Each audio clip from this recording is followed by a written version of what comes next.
When a leading British journalist wrote a book about Lebanon in 1990, he called it Pity the Nation.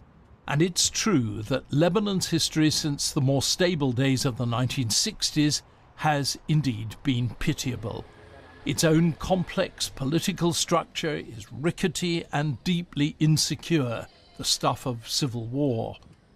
Waves of refugees from neighbouring countries, first Palestinians and now Syrians, have swamped Lebanon's schools and hospitals, and brutal invasions by Syria and Israel have done it immense damage. This is the famous Corniche.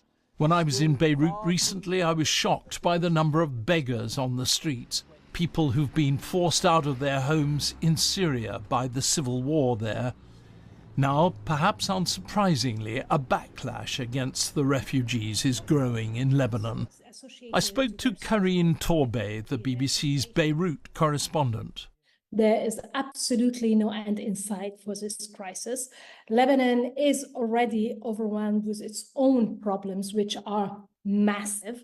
This is a country with a very delicate demographic balance. So this is all coming together to make the Lebanese, for the first time, say enough is enough.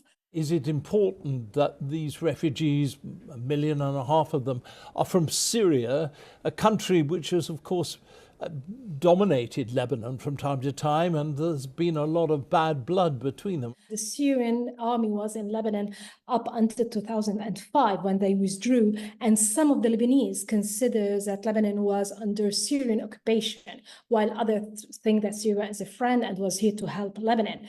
But also, to be fair to the situation, a lot of Lebanese have very strong bonds to Syrians as well. The people who feel, the most caught in this situation are the refugees themselves, because from their perspective, they don't want to go to Syria, they don't want to go back. Either they can't go back because they are from areas that are completely destroyed, or they don't feel they belong. Some of them tell me, I don't even know the country that Syria has become now. They know also that Lebanon doesn't feel welcoming anymore.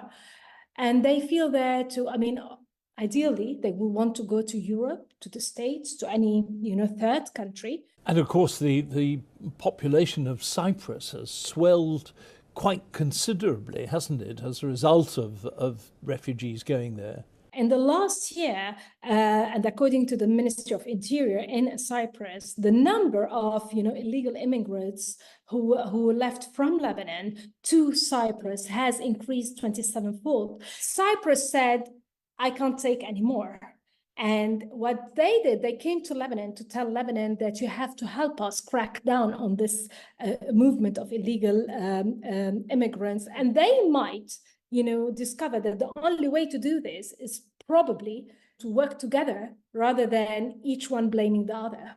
And of course, the EU came and gave Lebanon, what was it, about €1 billion or something, which a lot of people thought was rather a bribe to them to try to keep all those refugees in the country.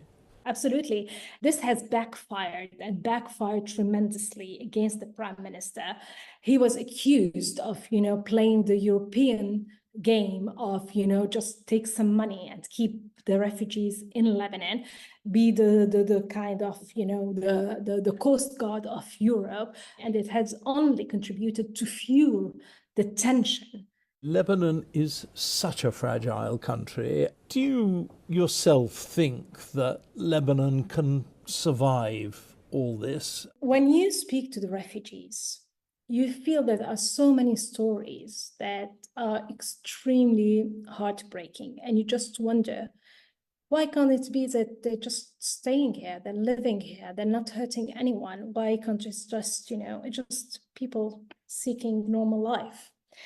And then you just hear all the insecurities of the Lebanese when it comes to all their, the way of thinking about this. And you think, this is a very small country.